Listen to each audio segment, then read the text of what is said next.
Okay,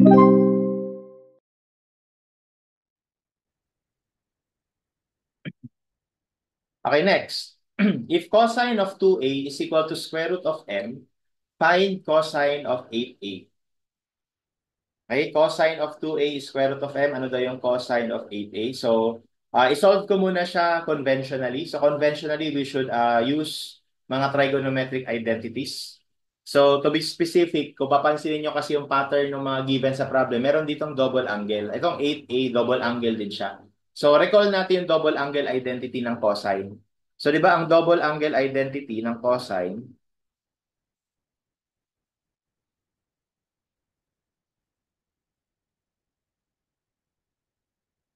cosine 2 theta is po pwedeng cosine squared theta minus sine squared theta or po pwede rin na 2 cosine theta minus 1. So actually ito dito lang yan galing.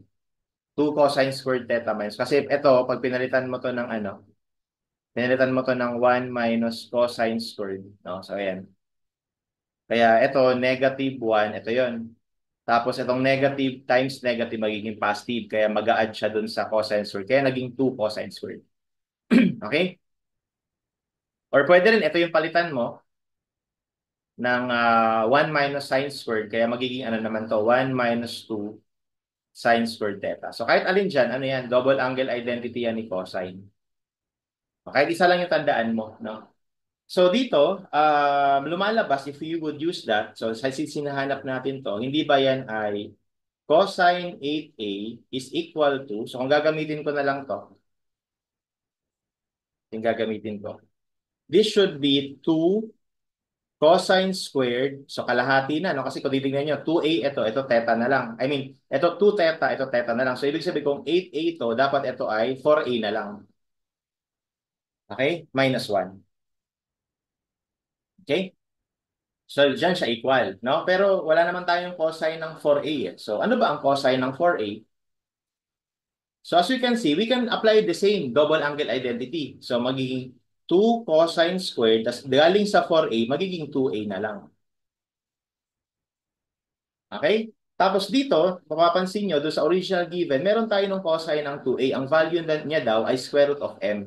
O di i-substitute natin yun dito. So magiging 2 square root of m squared minus 1. So ibig sabihin, yung cosine 4a is just 2m minus 1. Okay? And ngayon, kapag sinubstitute naman natin ito dito, doon sa cosine 8a na formula, o di magiging cosine 8a is equal to 2 times, yung cosine 4a ay 2m minus 1. Don't forget naka-square, minus 1. So kapag in-expand natin to, this should give us the correct answer. So expand natin. Square nito ay 4m squared minus 4m plus 1 minus 1. Distribute. 8m squared minus 8m. Tapos ito 2 times 1 is 1. Tapos 1, sorry. 2 times 1 is 2. 2 minus 1 is 1. So plus 1. So this is our cosine of 8a. Okay? So we can do that, no? We can use that to solve for this problem. However, alternatively,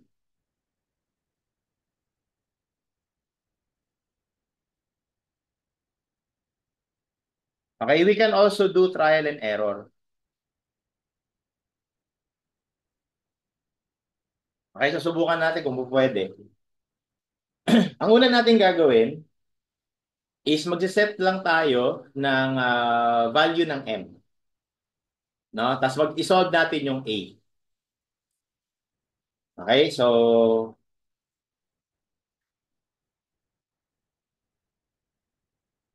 okay, whatever value you want, let's say 0.5.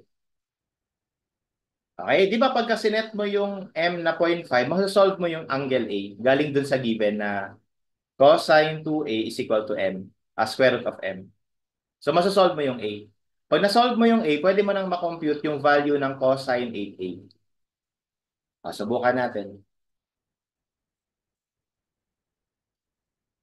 So, r cosine ng square root of 0.5 Tapos may 2 pang may iwan, so divided by 2. So ito, 22.5. Okay, tapos kumpitin natin to. Cosine ng 8 times 22.5. So ang value, negative 1. Okay, tapos the last thing we have to check is yung mga choices. Letter A, letter B, letter C, letter D. So sa choices, gagamitin natin, i-substitute natin yung sinet natin na M. Tapos tignan natin kung ano magiging value. So let's say letter A, di ba? 8m squared plus 8m plus 1. Plus calc natin, 0.5. Ang lumabas, 7. Yung letter B naman, magiging minus 1 lang to. Ito lumabas, 5. Yung letter C, yung letter C. Ito minus, ito plus. So negative 1. And then letter D, negative 3. Ayan. So halatang halata na dito, ang tamang sagot is kung sino dapat yung magko-correspond dito. Ito yun. Which is also letter C. Okay, pwedeng ganyan. Kasi ang technically, ang idea lang naman dito, hinahanap mo sa choices yung equivalent na value nitong cosine 8a. Okay? So dapat parehas sila na maging value kapag ka meron kang certain constant na ginamit at pinang-substitute sa kanila.